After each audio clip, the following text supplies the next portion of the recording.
Excellency, ladies and gentlemen, welcome once again to Cambodian Policy Dialogue. And today I have a pleasure to have two good personality. They're all private sector, and we will talk about inbound investment, outbound opportunity for Cambodian company as well. I mean, it's still young, it's still early, but at some point we have to push a bit more of a Cambodian company to go outside, because it's only so much you can attract investment inbound, and I cannot think of anybody more qualified than Thierry. Thierry is a young, very dynamic, CEO, and later on I will ask you to speak a bit about your company. And I also have Harrison, who's handling this media company, more focusing on private sector investment.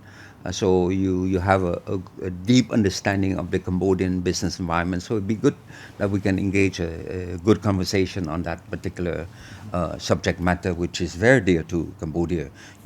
So Thierry, I want to give you a few minutes for you to address the audience. Tell me a bit about your background, and later on I ask the same thing for Harrison. Yeah. So thank you very much, Dr. Sok. It's a pleasure to be here with the audience and to be able to share and have this dialogue together. I'm Thierry. So I was born in France from Cambodian parents who were refugees, and then I grew up in Paris. I studied in the US, in Singapore. We had and then I came back to Cambodia in 2010. So at Airbus, I was able to turn around the subsidiary that was in trouble, and then we positioned it to become the leader in the Philippines, and eventually I became the CEO also of Airbus Group in the Philippines. So we were always fighting against Boeing, Airbus, Boeing, and then we positioned Airbus as the leader. After that, I wanted to go for my own business, so I left Airbus. I moved to Singapore and Cambodia, and I started to invest in Cambodia. Okay. So I started to invest in startups, I started to invest in agriculture, in education, and eventually I joined OCIC group back in 2022. Okay. And there was a lot of challenges as well. And so I also started to specialize in the turnaround of some projects that needed to be refreshed and to basically meet the younger generation. There's a new generation transition in Cambodia with more young people, and we had to serve the young community, build the lifestyle. So we redeveloped Kopik. Okay. We launched Gonorrhea, and then we had to work very hard to launch the new airport, Techo International Airport. And nowadays we are developing the aviation, the education, the healthcare, and turning a bit into international investment. We just opened a representative office in Hong Kong for Canadia Bank, and also a subsidiary of OCIC in Hong Kong. Okay, good. Yes, thank you so much, Dr. Sok, for having us. And Thierry, great to see you as always. So Harrison White from Cambodia Investment Review. Not quite as long as Thierry's CV there, but I first came into the kingdom in 2019. So just before, I guess, we had the COVID troubles. And from there, I was lucky enough to start getting some work with one of the main newspaper now, which is Khmer Times. So the publisher there, Mr. Mohan, was very kind enough to bring me into the world of Cambodian business media. After serving there for a few years, we then did our own company. And our idea was, how can we try and get more international or regional investors to firstly even just know about Cambodia, and then hopefully with the idea of coming in here to invest in both the country, invest in the people. So we launched our digital publication, and that was around 2021 we were licensed. So for the past 5 years, we've been pushing as hard as we can to try and get more people to come to the great country and experience what I've experienced, which is truly one of the most amazing business climates. And I'm sure we'll discuss more around that today. Well, Thierry, let me start with the Big Bang.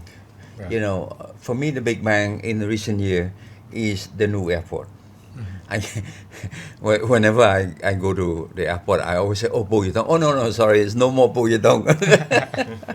It's a Daejeon International Airport, and these are the pride of Cambodia. I met the architect a few times, and they once they give me a tour when the airport was not finished yet, and at some point I stopped, and I turned around, and I told them, I cannot believe that now I'm standing in this new, beautiful, modern, climate resilient, sophisticated airport.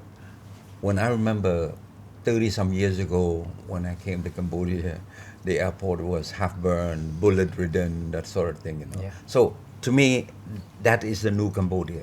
This airport is a symbol of Cambodian modern, the modernity of Cambodia, and so now you are running this operation. You're building the civil aviation, that sort of thing. So tell us more about that jewel.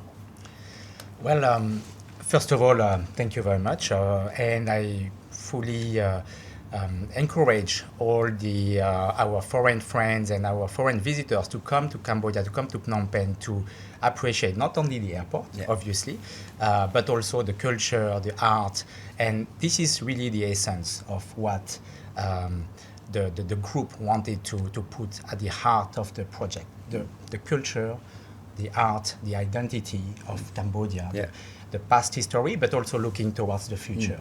And I think building such state-of-the-art infrastructure is a 100 years vision that our obviously government, because it's a public and private partnership, has envisioned.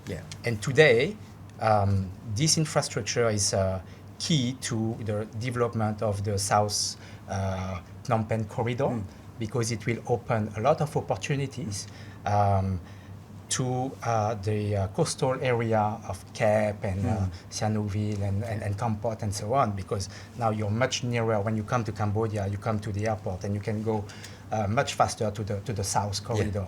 And this is something that we want, the connection between Phnom Penh and the provinces for every visitors, tourists, business people to see.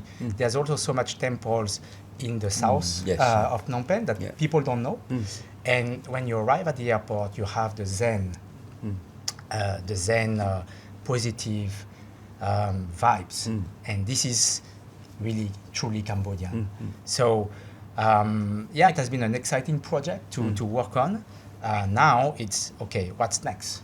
And how can we harness this investment for our next 10, 20 years? And this, I think, is what we can do collectively together. So Harrison, from that perspective, you follow quite a bit the trend of Cambodian investment. How do you see the role of this, for example, this new airport connectivity? How do you see it translate into real business opportunity for foreigners, for example? Yeah, I think the airport is probably one of the best airports I've actually ever been to from an aesthetics point of view. It's built with many more years ahead. And I always think I've sort of come to Cambodia in a time where I think we're in the next generation of investment. We've got the LDC graduation coming up, which is going to bring, its own challenges, but it also should be very much an exciting time where Cambodia can say, we're on our own 2 feet here.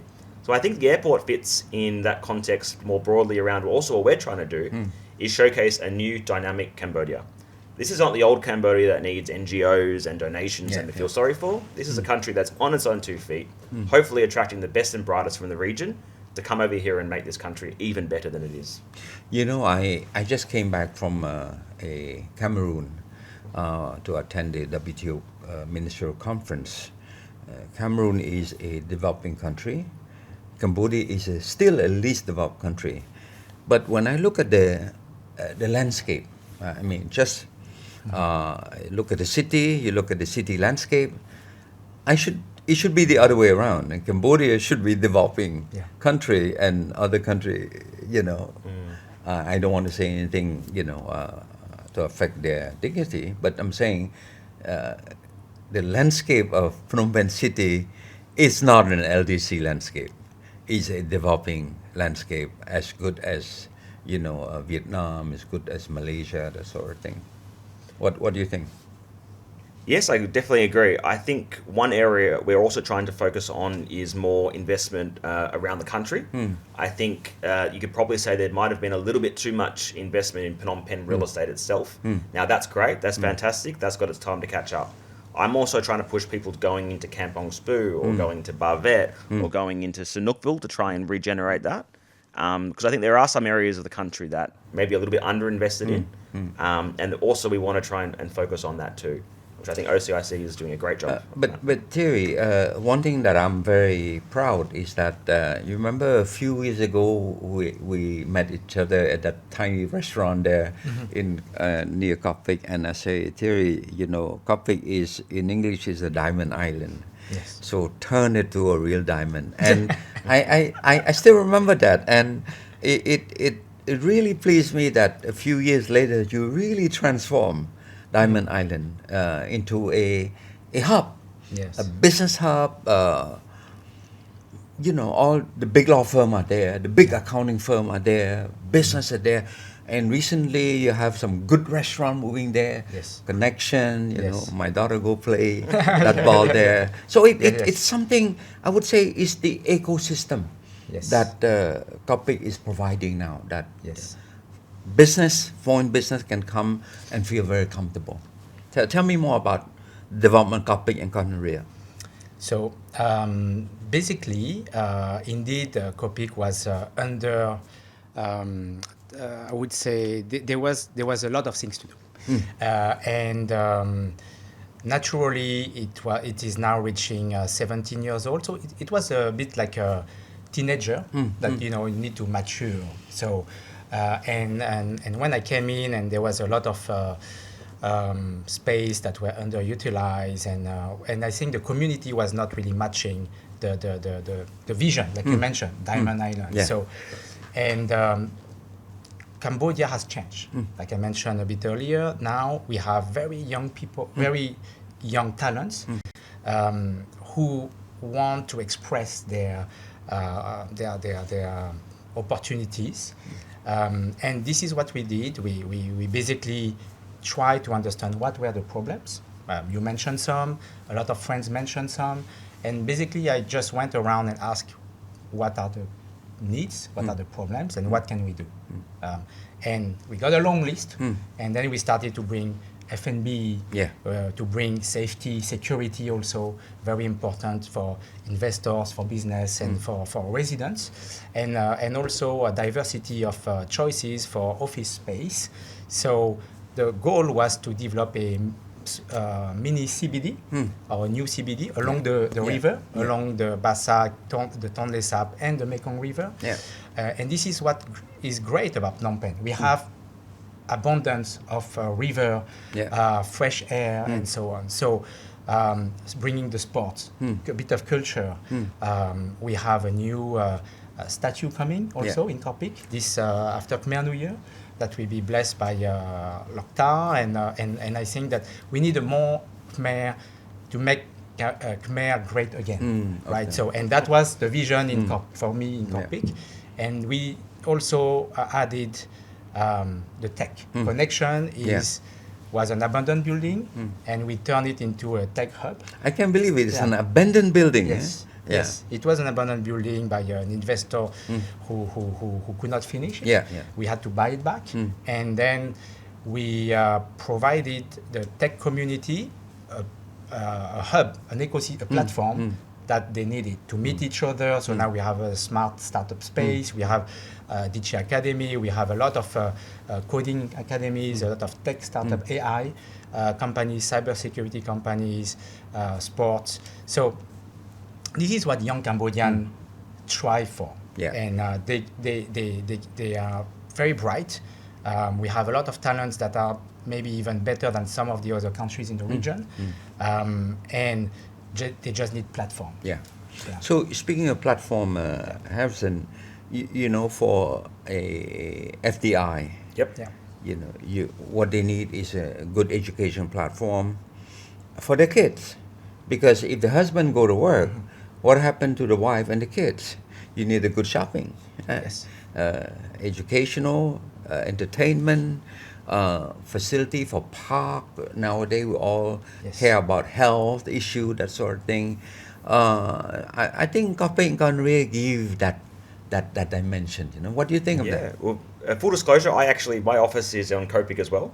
And I find it's fantastic. So one of the issues that we find from international investors, they really don't quite know what to think about Phnom Penh or Cambodia. They might have a very outdated mindset.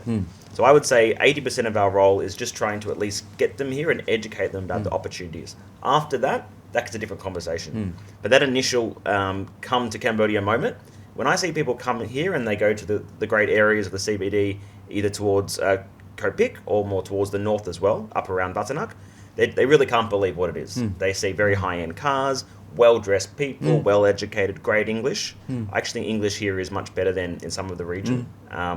And they're quite taken back. And so if we can just try and get more investors to at least come into the fantastic new airport, come for a lovely dinner in Kopik, explore the nightlife, it's fantastic, it's super safe. That's 80% of our job done. And the other 20% will be taken from the next step after that. Language is very interesting because you attend every seminar or conference in Cambodia. There's no simultaneous translation, meaning people speak English. People speak English in the conference. And they want to speak English too. Yes. That's also quite different. I think some other countries, they want to be more enclosed. I think Cambodia as a mindset are very open. Very open. They want to learn English for the betterment of their country, I think. So I think you go to other country, they always provide a simultaneous translation because the local would speak the local language. Yes. In Cambodia, you speak French, fine. You speak English, fine. You speak Khmer, it's fine. And that's, to me, that's the beauty of a small country.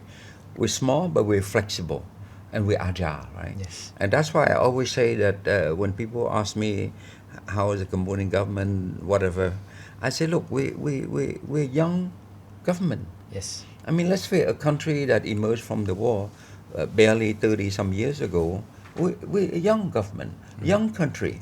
But you have now a young generation of ministers who are very educated, highly educated, sophisticated, French, English, whatever language there. And to me, that's the future because it will match your sector, the private sector, all these young, entrepreneur, the startup.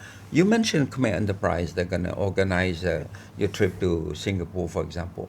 I mean, these are something quite dynamic, Yeah, I mean, some of the government programs they're doing, we'll have the minister join us. I mean, not many countries in the world will have the minister fly over with you to another country to try and get more people to come. So, I mean, the energy that these young ministers are bringing is just leaps and bounds of what I've experienced from other parts of the world. And just the energy they want to also showcase their country is it's really great, and it makes my job a lot easier because the access I can get to help people is there. That's what I believe. Thierry, you mentioned young startup. Yes. You involved with them? Yes. So I actually have been personally investing as a business angel in France, in the US, in Cambodia, and in Singapore. Yeah. And then last year we launched the group's investment fund. I was able to convince our shareholders, and we launched Canadia Impact Fund. Okay. We invested in our first startup end of last year, Jarat Logistics, and we see a new generation of young founders, young entrepreneurs who are very driven, very ambitious, who are already going overseas. We have several of them who, Plug and Play just invested in one, in education, in edtech. So I can see a bright future for young Cambodian founders. Now we are trying to help them, coach them, mentor them, bring them more opportunities, more connectivity. What they need is basically opportunities in Cambodia, but also in the region. So we are connecting them to Philippines, Vietnam, but also they can go to France, they can go to Australia, you know. Okay. So they now with technology, AI, it is part of their DNA, and they are not afraid. They are very. They can speak in public in the US. We've seen a few startups who went to Japan, who met the Prime Minister of Japan. Wow. And for me, I feel that this is amazing. They are much stronger than me at their age, for sure. Well, it's a generational change. Let's face it. You know, it's an. I would say, if I make a metaphoric example, that I belong to a war generation. You know, the younger one belong to the peace generation. Yes. And the dynamics are very different. Yes. We in the war generation, if we have stability, we're so happy. Oh my God, I'm okay, you know. But the younger, the peace generation, they're more ambitious. Yes. Because they take things for granted that they have the peace. Yes. But what they need now is growth. Yes. They need not just a normal growth. They need exponential growth. They need to thrive. They need to. I always tease my daughter that, look, if the internet is down for 30 minutes, you go crazy, you know, because for them it's connectivity. Yes. AI, all the thing. I'm an AI dummy. You know, I'm slightly better than AI idiot, but still a dummy. But in your startup area, you have a company who are looking at AI? Yes, actually, I've been trying to even to invest in one, and they said no, they don't need the money. Okay. So I said, okay. They wanted the mentorship, so I said, okay, we are talking to one of them. I can think of 3-4 active already in Cambodia. Yeah. And there are some which are working they are doing offshore outsourcing for American companies. Really? And they are doing a great job. So I can see that it will grow exponentially. I think we have young, educated talents. It took me 40 plus years to go to Harvard and get my degree and to become an alumni at Harvard Business School in 2022. I know at least 5 scholars, young ladies, Cambodian ladies, who already graduated from Harvard, and they came back and they want to impact on Cambodia. So I believe that this young generation, we need to, as a private sector, we need to support them. Yeah. Government is doing great job, Khmer Enterprise, Techo Startup Center. So they are pushing for the ecosystem. But now, private sector need to step in to invest. Capital, angel investment, venture capital. This is something that, yes, it's out of the comfort zone of Cambodian, I would say, tycoons. But you know, that's how the US, that's how Singapore, that's how Thailand, the Philippines, Vietnam, they have been able to develop that. So it is a right timing for Cambodian investors to start looking at innovation, because it's not only tech, but agriculture, production and food production, transformation. There's a lot of opportunities to harness. We have great crops in Cambodia. We can export more, but we need better productivity and better efficiency. And this, you need investments. Well, I like to say that technology is a great equalizer. Yes. It's a great equalizer, whether you are in developed country or developing country. Technology is an equalizer. So it enables a young startup, whatever, with technology to be at par with those in Australia or in France or in the US, for that matter. Yes. So to me, Cambodia is a latecomer in the development game, but it's quite clear that technology will transcend the challenge that we have, right? Yes. Harrison, I mean, from your perspective, you deal a lot with foreign direct investment, right? You see their investment quite a bit into this sector also? Yeah, so for us, right, we always try and keep our, from a media landscape and what people are talking about. And from my experience, it's in Cambodia, we're trying to sell the country a little bit more too. So we talk about investment, but we also talk about trying to sell the people here. Yeah. And I always think that some of the young startup founders that Thierry was talking about, if we can try and get their stories more broadly to investors, they'll more likely to come here. Because from my experience, investors don't just invest in an idea or a sector. They mostly invest in the founder, especially at the startup stage. So if we can try and get these amazing young startup founders to be better known around the world, especially around the region, Singapore is a great example. There's so many VC funds there. That's actually what I think will be more beneficial than trying to promote just Cambodia's industries alone. Promoting the people in the industry, I think actually can be sometimes more beneficial. Thierry, you mentioned about improvement in the agriculture sector, development of agro industry. This is something that Cambodia is in the process to transform itself, particularly after COVID. Is a major shock. Certainly international trade stopped, right? Border closed down, right? And as recent as last year, Thailand closed down 800 kilometers of our border. So now there is an urgency to process our own commodity, our own crop. And with technology, with AI, all this innovative invention, you see some development where our private sector are moving into that sector? So I can mention a bit about my wife business. She runs a rice production and export company, which is called Primalis, and they started like in 2012, and today they are over 10 years already. Over 10 years already, and they are one of the largest rice exporters now, and they were able to diversify their exports. Before it was Africa, now it's China, Europe, and Middle East, and even in the Asia. But one thing that they invested, they put a lot of investment in technology.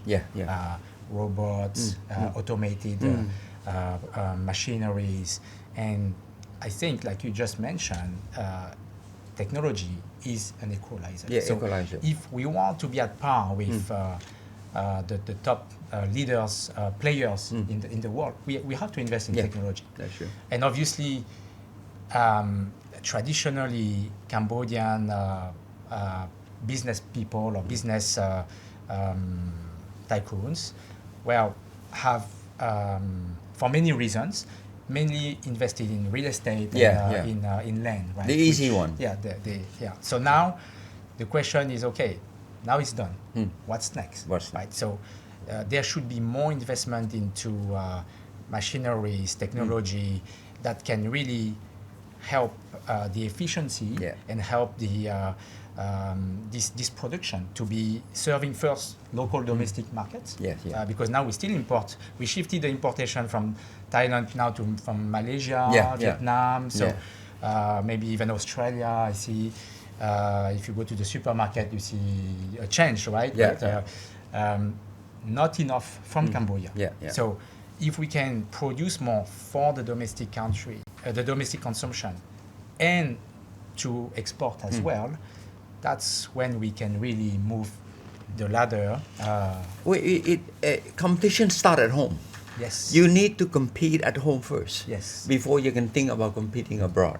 Yes. So if you're able to develop a product that the local market accept, it's a first step. Yes. Then you think, okay, now I can enter into foreign market, for example. But competition must start at home. Yes. Yeah, I would definitely. This comes back to what I always say is around telling the story. I mean, obviously the Thai border issue has been terrible on a humanitarian issue, but the silver lining has been many Khmers now are really want to eat their own food. And I think that's been the biggest shift since I came here about 6 years ago. Mostly it was wanting to get food from other countries. Always looking for the flag from somewhere else. And now it's very much of a nationalistic concept. And for us to try and tell the story, I mean, Campbell Pepper for us, what a great story that is. Why can't that be for 10 other products? Milk is becoming quite popular here. Khmer milk. Australian cows getting flown over. A great story in Australia. And that's really what drives it. It's the story behind the food. I find more than just the food itself sometimes. And it's all about moving up the value addition. Exactly. Yes. It's very important that you process yourself, because you know, at the end of the day, a company profit not just from the main product, it's from the what you call the byproduct. The byproduct is the other 20 or 30%, you know, margin that you can profit. Yeah. Cashew is a good example. Yes. If you just sell the nut, you know, the rest you lose it. Yeah. So you working on cashew also? Well, to be honest, I give you an Harrison knows, but I Exclusive. tried to. I was a bit too early. Back in 2014. That's very early. Yeah, I was too early, and I had with a partner a cashew nut factory, and we could not compete. We were. It was cost of electricity, cost of the transport, cost of the processing. Even so, we were always a bit more expensive than the competition, the regional competition. The regional. Even if they were buying our, and also because, for example, Vietnam was buying all the crops first. So when we came to meet the farmers, they didn't want to sell to us local. They said, "Oh, we sell to Vietnam." So that was a bit too early, and unfortunately, we had to let go of this business. But now, I hope you can re-enter. Maybe we will try to look into it. But definitely, yes, there is a lot of opportunities now. I can see that there's more. I would say the community also feel more stronger together. And I think we need to encourage that. We need to continue to encourage that. More, I think, investment and financing into this sector. What is very necessary, the same as tech, the same as education, it's quality. I think quality. To move our quality standard to be consistent standard, and to be at international standard. Once Cambodia is able to have quality international standard products in any sectors, then we can export it like the US, like France, and then we can push our Cambodia brand to be stronger internationally. You mentioned the word brand. To me, it's about how do you have a national brand? Yes. Because basically, if you don't have a national brand, it's hard. It's hard because people cannot recognize, right? And I think now Cambodia is in a position that we can start pushing our own brand now. This is very important because it's about identity. When a nation don't have an identity, it's very difficult. I mean, it's like France, right? They have all the product, and when you see a product, a French product, you know it's from France because it's a brand identity. So how can Cambodia do the same thing now? Before it's a bit hard because you don't have the quality standard. Now the quality standard is there. Now it's about affixing the brand. So I think company like your company could really assist that. So I think we first, like the young people, we need to be ambitious. We need to believe in ourselves. Believe that Cambodia can do, Khmer Turban, So it's very important to believe, to have the mindset that we don't need to look down on ourselves. I think that's the first. And second, it's we can be proud of when we go outside and talk about Cambodia internationally. We should be passionate and really bring this positive Cambodia brand. The made in Cambodia should be very strong. So and that's when we can elevate. Like you made in France, you're like, people are willing to pay high, extra. So we need to move the made in Cambodia to be the same as made in Singapore or made in Malaysia or something. So Malaysia, they have Petronas. They were able to move the ladder over the year. The last, you've seen that. Now I would say It's not that we can. I think we need. It's really necessary for public sector, private sector to work together to promote our Cambodian brand. Yes. You know, speaking of that, I have to tell you a small anecdote. After the Second World War, right? I mean, Japan started to export, but that time Japan after the war it was struggling also. So in terms of quality control, we always believe in USA, the big USA, right? And then there was a small village in Japan. It's USA. It's spelled the same, USA.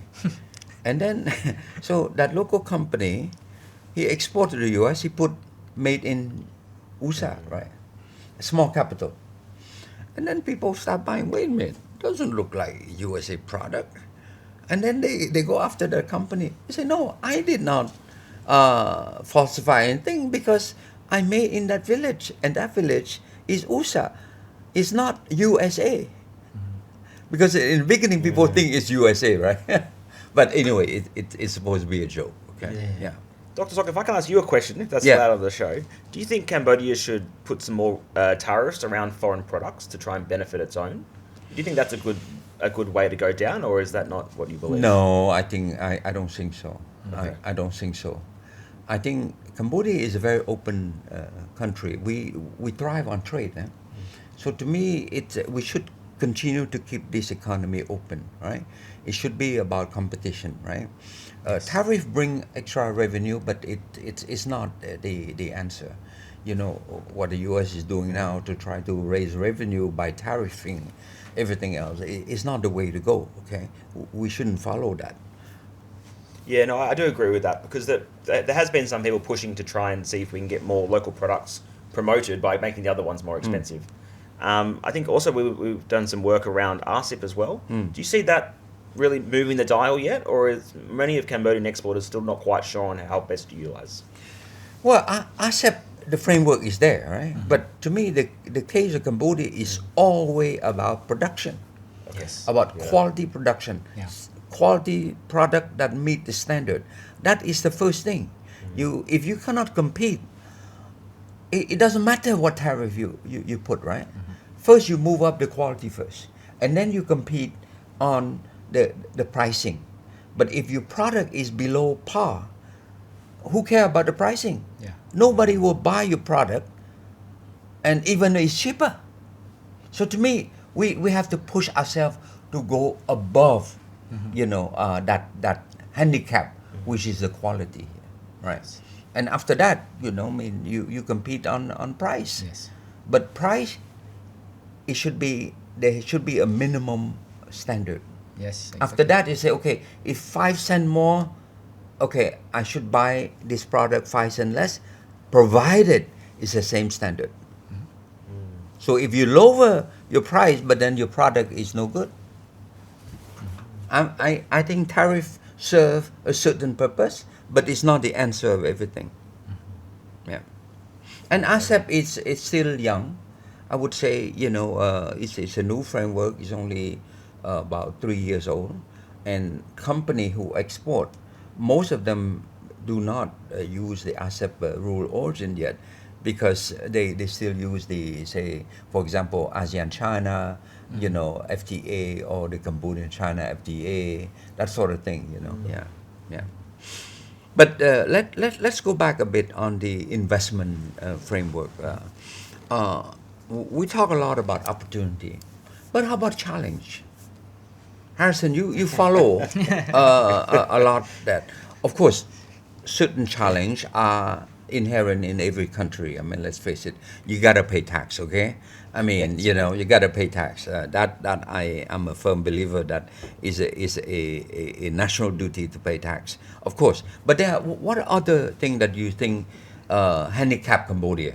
Yeah, so I guess if you've got to set the first step, right? I mean, is that just, do people even know about Cambodia to begin with? Yeah. And some of the major challenges have been overcoming some of the perceived corruption, potential of, we were on the grey list for a while for for AML, which we've luckily got off. Vietnam's on the grey list. People Yeah, don't yeah, talk about yeah, that so much. Vietnam's still on the grey list. So when I hear Australians talk about issues around that, I go, well, hang on a minute. You know, Vietnam's on this and we're not, so that doesn't really stack up. Obviously, there was some around scam centres. That's regional. That's in Myanmar. I was in Myanmar recently as well. That's obviously been affected. Thailand, and it is in Vietnam too, if I can be honest with you about that. And it's in many other places around the world. But I think the government's acknowledged that it's been an issue. And I can assure you there's been a major crackdown. And they are taking it very seriously. And while I think that's... We're passing a law. Yeah, but... I mean, these are serious matter. Yeah, and there's going to be some short-term strain around that. Yeah. But 100% the right decision for the medium to long term for Cambodia. So that's just about the first broad aspects of Cambodia. Now, once you have decided to invest here, of course, there are some issues around, taxation and competition. I think all any foreigner really wants is to be treated equally, as best we can. Yeah. That's my Well, sense of it. I was in attending the WTO Minister Conference. We talk about level playing field, huh? Yeah, I mean, it's a global issue, at different level, of course, at a national level, we talk about unfair competition. At a global level, we also talk about unfair competition. When certain countries have excess capacity and flood the world market, and killing all the small enterprise, it's the same thing at the local, level, at the national level. So these are the forever, never-ending issue that facing the world, not just Cambodia, right? But the point is that we, as a nation, we have to look what we can do, right? What we can do, and I would say, if you look at Cambodia for the last 30 years, we come a long way. We're nowhere near perfect yet. That I must say. No country is near perfect, right? But we come a long way. You look at Cambodia, you see all this development. Yes, you mentioned the old Oknya, they easy, they just buy the land, build a condominium, make the money, drink the cappuccino. They don't even like cappuccino, they like the tea there. But it is a normal progression. Because in 10 years' time, the younger entrepreneur will take that space. Will take that space and be a new dynamics. I remember 2009, brown coffee just came out. Nobody know about drinking cappuccino yet. 2009, huh? As recent as 2009, we just start the cappuccino culture. Before it's all drip coffee, we drink tea, So it's evolution, a generational change. We cannot stop that. I grew up with soft rock, right? Now I cannot understand this young punk. Rap. Not going to get a tattoo on your face. Yeah, but I do accept it's a new generation. No, I agree, and I think every generation has their pros and cons of things. Yes. I think this generation though is really wanting to make their mark and be proud of Cambodia. I can really see that, and that's why I see some of the musicians who are, at least they're proud of their own country's musicians, and not seeking to do. I know K-pop's very popular here, and other dramas. I'd love to see a little bit more art, Cambodian art and TV shows. I think before it was Thai and Korean dramas were quite popular. I think that would be really quite interesting if Cambodia can start to make its own art scene a little bit bigger. And I know you're quite a patron of the arts as well, Dr. Yeah. Well, I think the problem we have with Thailand is a major wake-up call for not just the economy, for the art world also, because Thailand tried to I would say take our culture and make it theirs, right? And we see now a reaction from our local community to say, no, I mean, Angkor Wat is our heritage. A lot of things that we register in UNESCO, Thailand claim also. I mean, it's a cultural sort of like you hustle, right? But originally it's Khmer art. I mean, it's like the Kun Khmer, the boxing. I mean, what better proof when you have all this thing in the sculpture in Angkor? I've noticed some of you are actually involved in this, bringing some of the artifacts home. Yes. That was quite impressive. Indeed. We supported the Ministry of Culture, and basically there's a lot of treasures in Cambodian art that needs to be better. Which the story need to be better told. You know? So and we need the media to support on that. We need to attract more tourism. These arts, these pieces that Thierry, came back. I have a better idea. We speak about at the end of the year the Francophonie Summit. Yes. Okay?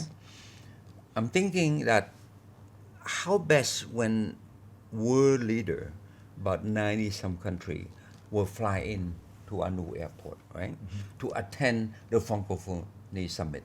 Yes. How can we impress them with Khmer art and all these relics that we brought back from abroad? Yes. Right? We should display that. Yeah. We should display at the airport.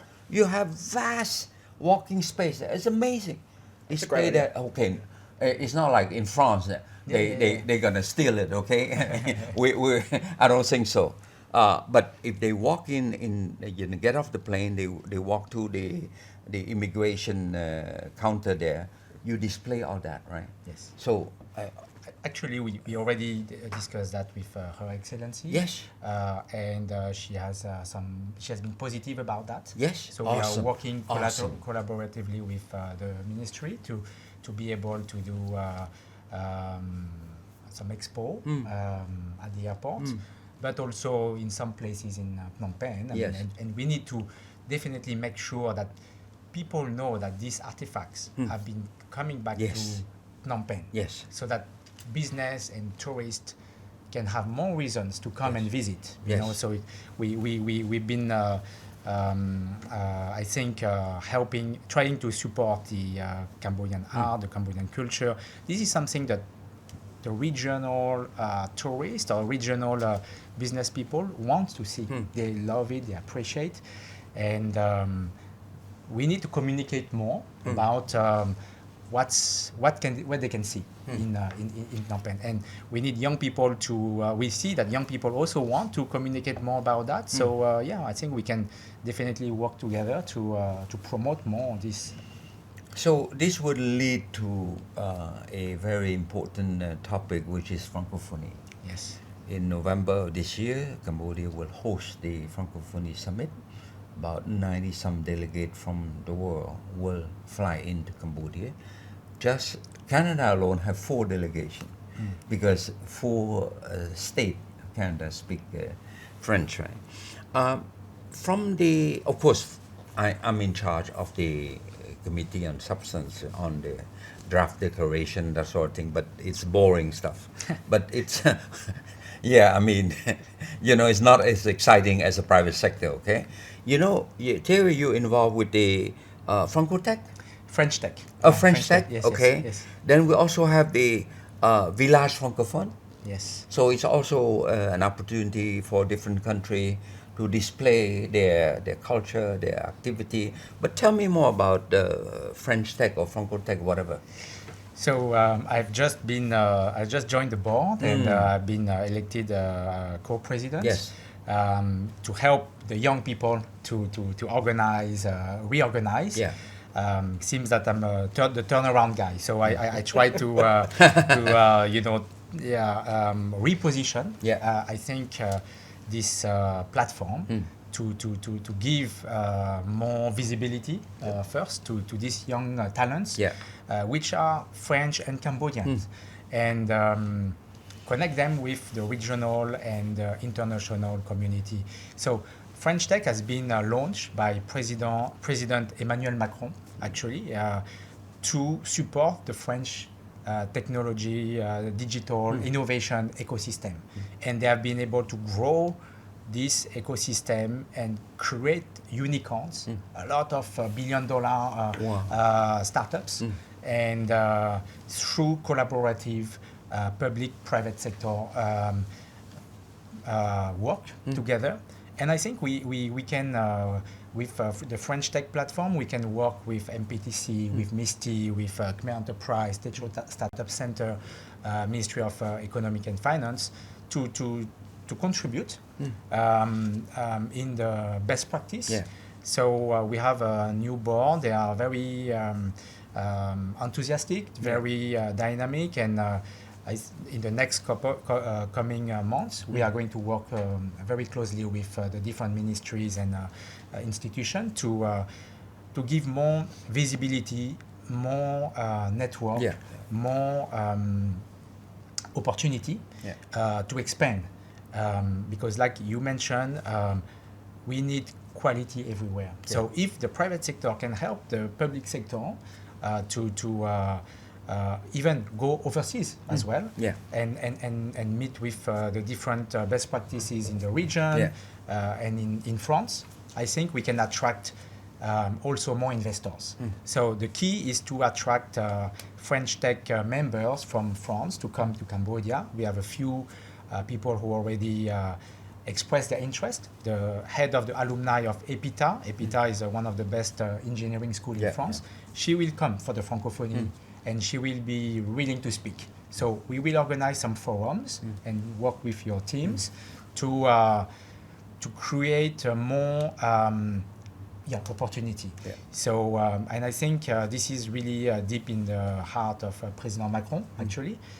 So we have the opportunity to show that Cambodia has talent.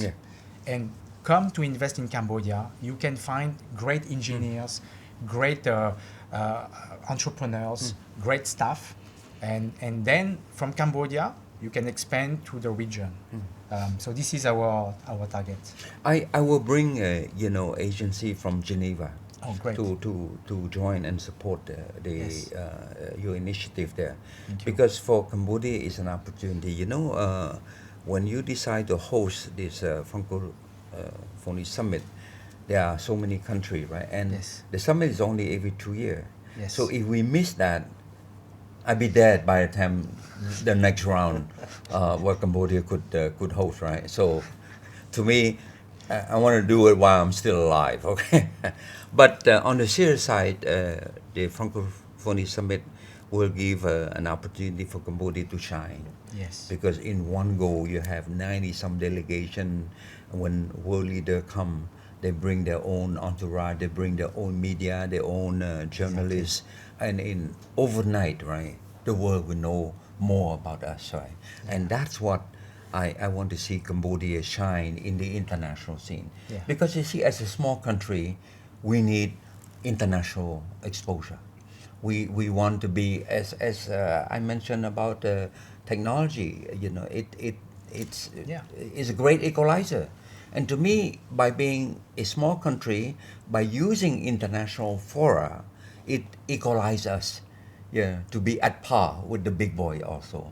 So no big country have the monopoly of exposure. We can also expose ourselves by being active, by having the young actor, to be our role model, to be our ambassador of goodwill, and they are the one who gonna raise the profile of Cambodia. So anyway, we're running out of time. What is your last word, Thierry? And then later on, Harrison. Harrison, go first. Okay. I think for me, I'm all about the media. I'm all about what can we do to better showcase Cambodia to regional, international investors. And while I think, to be honest with you, this year will be a tough year. I mean, that's the world will be a tough year. Yes. Long term, I'm very bullish on Cambodia, and I think if we can just fix a few structural problems over the next coming years, it will really be another great time, as you said. Make Khmer great again. I haven't got the hat yet, but that's why I'm here, and that's why I'm planning on being here for the long term. Good. Thierry? So I think you just said that it's going to be a hard year this year. I think it's been 5 years we're saying that every year. Every start of the year, it's going to be next year. And so now we are okay, maybe 2027. But I think it also shows that Cambodia is resilient and Cambodians are resilient. That's right. I've been speaking recently in a TED Talk event, and one of the topic was resilience and reinvention. How can we reinvent ourselves? It's like part of life. I mean, you've obviously much wiser than both of us, more than 2 times. And so life change, things change. So, like you mentioned, there's equalizers. There's sometimes you have even black swan in some markets. So I think you mentioned Geneva. We've talked about Singapore. These are small countries. Cambodia is a small country, actually maybe a bit bigger than Singapore. Even so, so the question is, how can we change? Yes, we need to keep our tradition, our values, our culture, our art, and culture. But how, when we look forward, both private sector, public sector, I believe we need to change. I mean, we need to evolve. And the evolution, we have older generation, middle generation. Maybe we are the middle generation, and then we have the young generation. So how can we all look at the same direction, make Cambodia brand very, very trustworthy? I think trust is very important. You were mentioning a Cambodian brand, so we need to bring trust locally, to trust in each other. I think this is something that between peers, between Cambodian business people, that trust is very important. And then bring this trust to the international market. That people can come to Cambodia peacefully, without fear, and invest and do business, and believe in our institution, believe in our country, believe in our brand. I think this is really what I'm trying to do personally. That's what I studied in my last school. My professor was telling me, if you can come back to Cambodia and impact positively on the maximum number of people, please do it. That was what I got from Harvard. So I said, okay, I will go back and I will try to do my small contribution. Now, helping the Francophonie to be a good success, I think we will try our best. But more and beyond, we need to look at how we continue to evolve in the next 5-10 years to bring this new generation, mentor them to become world leaders, actually. I think that's really my, I would say, conviction that we can have world-class Cambodian leaders in the future. Well, I mean, I want to sort of resound what you're saying, that when you spoke to your professor in Harvard. And for me, one of the reasons I came back was that at that time we have the ministerial conference, WTO ministerial conference in Siem Reap, and I happened to lead the delegation from Geneva. At that time I was working in Geneva, and that time the former Prime Minister asked me, Siphana, you should come back. And at that night I have a drink with the former WTO Director General, Pascal Lamy. Wow. So I asked him, I say, Mr. Lamy, my Prime Minister asked me to come back. And you know what he immediately said? He says, 3 or 4 years in Geneva is long enough. You learn enough already. Bring that knowledge back home. And 2 weeks later, I resigned. Oh, look, I could have sailed through and stay until retirement. When you're in directorship in the UN, unless you do some stupid criminal matter, they cannot fire you. So you can sail through, living a good life there in Geneva. But I came back. Because I felt that I could bring whatever little knowledge I have to help my country. Yes. So I think in that sense I would want to wrap up a session with one word that we keep saying is resilience. Cambodia is a resilient society, irrespective of the hardship we went through. The worst hardship was genocide. Then the communism, then the UN came, and after that there's a series of financial crisis, monetary crisis. The last one's a health crisis. Now it's a war crisis. I mean, you would think we could have died throughout all these crises, but we overcome. Resilience. Now, after 30-some years, you have an emergence of young leadership in the private sector as well in the public sector. So give them a few more years.